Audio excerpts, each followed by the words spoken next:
வந்த எங்கள் முத்துமாரி மகமாயி சமயபுரத்தாயே உன் மகள் எனக்கு எல்லாமும் நீயே.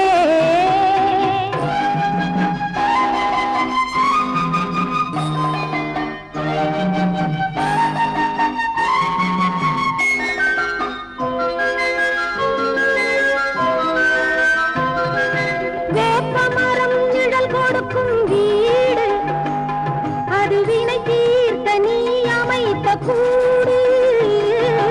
வேப்பமரம் நிழல் கொடுக்கும் வீடு அது வினை தீர்த்த நீ அமைத்த கூடு.